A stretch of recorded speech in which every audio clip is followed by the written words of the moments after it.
Elsie? Elsie, kumusta ka? Ayos ka lang ba, Elsie?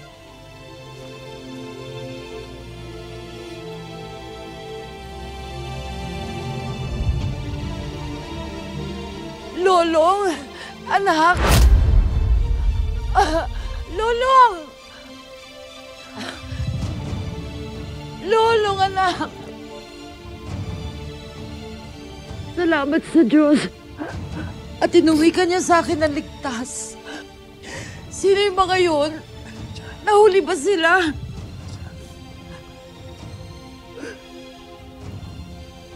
Janinang patawarin niyo ako. Kung nagkalayo tayo ng masama ang loob niyo sa akin.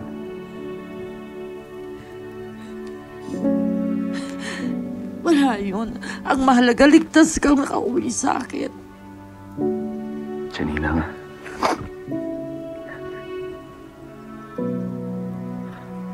alam ko na hindi ka sang-ayon sa ginawa ko. Pero sana ho alam niyo,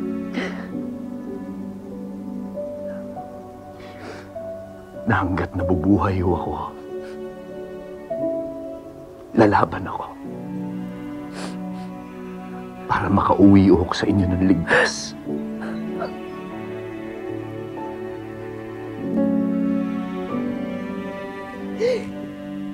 Pero kailangan na ho nating umalis dito sa tumahan.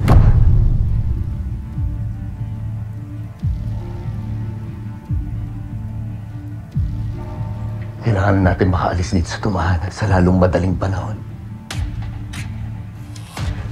Dahil pagkatapos ho ng lahat ng nangyari,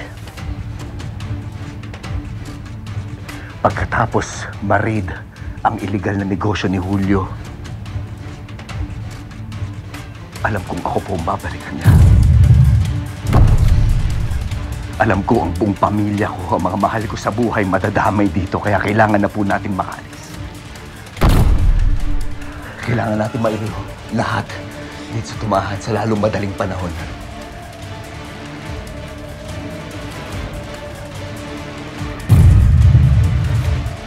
Umanda ka, Lolo! Kukunin ko ang lahat ng sayo! Isingaling kita! Umanda ka!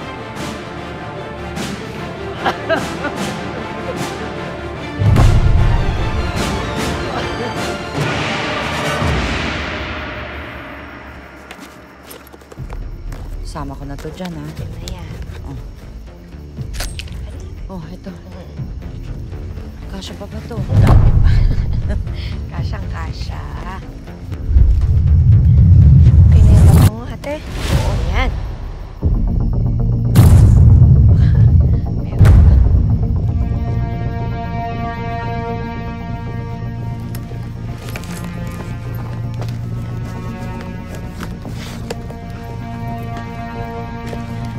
Mas natatakot ako para kay Lolong kesa sa sarili kong buhay.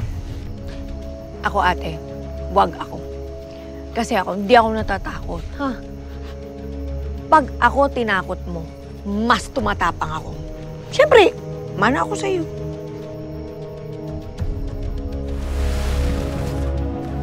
Chesa, kung ano man ang mangyari, protektahan mo si Lolong. Ingatan mo siya, pati na ang mga pangarap niya. Ate, ayan, natatakot na ako. Eh di maganda. Mas takot ka, mas tumatapang ka, di ba?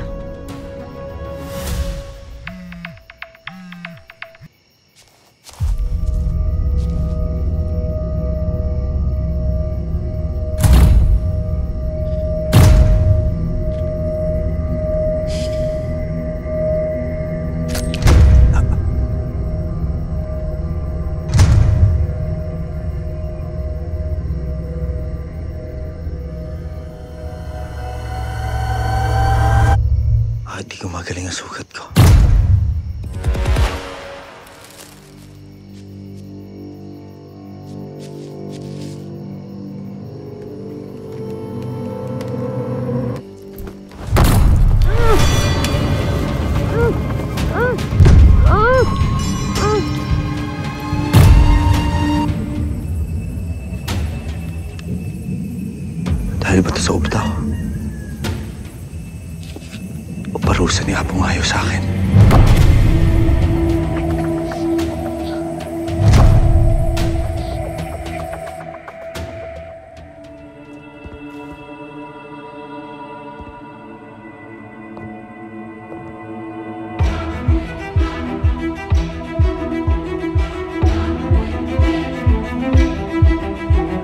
Talaga ang plano mo, Julio. Hindi ba natin siya ibalhin? Or ipapakrimen? Hindi ako Diyos. Wala. Pero sabi nga nila, demonyo ako. Kaya gagawin ko ang lahat para ibalik ang buhay ng anak ko. Ano? Sabihin mo sa akin kung tutulungan kita. Gagamitin ko ang Ubtaw. Yun ba ang pinag-aagawan mo doon?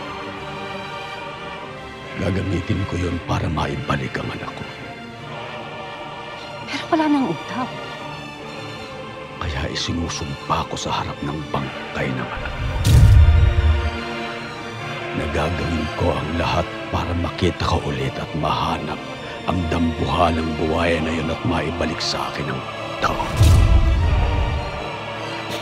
Hawak ko na ang Ubtaw pero inagaw sa hayop na lolong na yon. Silang dalawa ng dambuhalang buwaya na yon. Si Dakila. Dakila? Si Dakila ang kaibigang buwaya nila. Na sumira din noon sa buhay namin mga banso. Dakila. Pero huwag ka mag-alala. Uli. Ako nang bahala. Chang? Chaninang?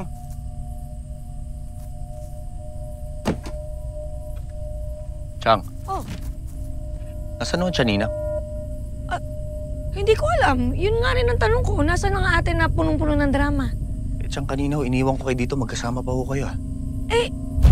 Umalis ako. Itong telepono ko lang yung kasama ko.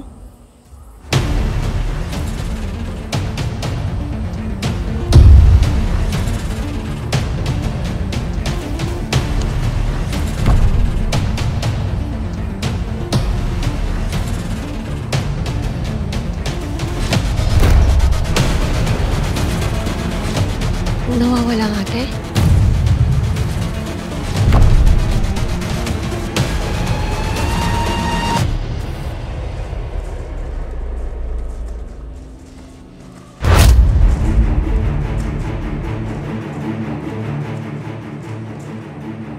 Nasaan ang dambuhalang buwaya?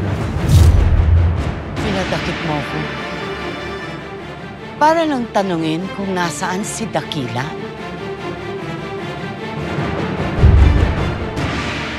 Taga-tumahan ako. Pero hindi ako nakatira sa ilog. Malay ko kung nasaan ang buhayang yun. Julio! Tama na yan.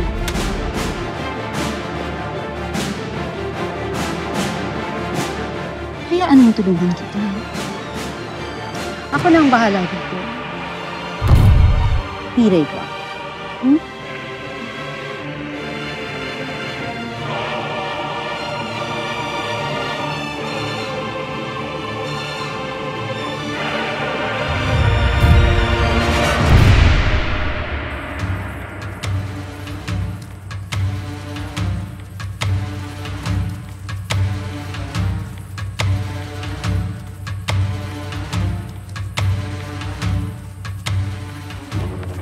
Salamat naman at kinikilala niyo pa rin ang batas.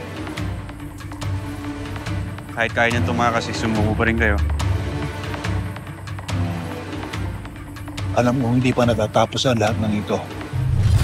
Dahil hanggat nabubuhay pa si Julio, hindi matatapos ang kasamaan.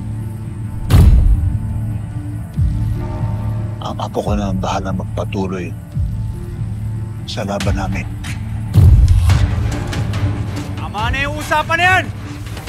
Isakay nyo na yan!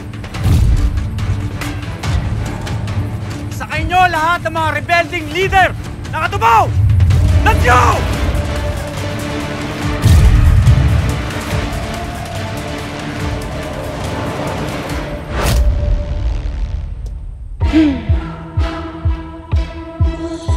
Here we go again.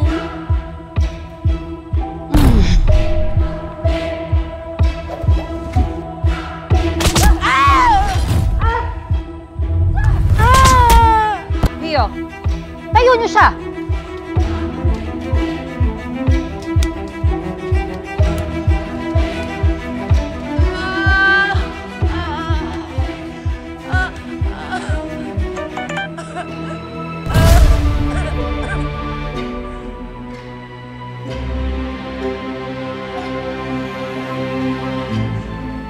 Storbo. Oh. May text message si Julio. May sinasabi siya na gawin ko daw sa'yo para lumitaw si Lolo. Ang sabi niya, ang dinanas ng anak dapat maranasan niya.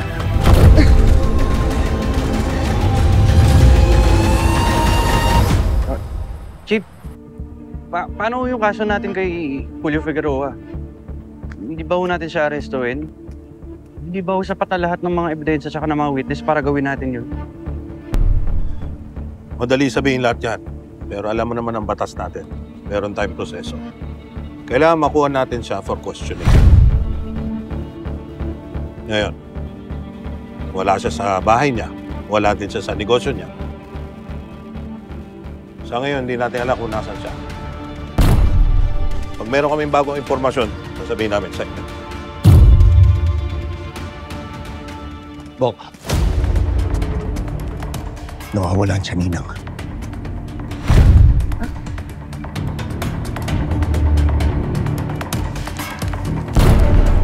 Punta ka mag-isa, Lolo.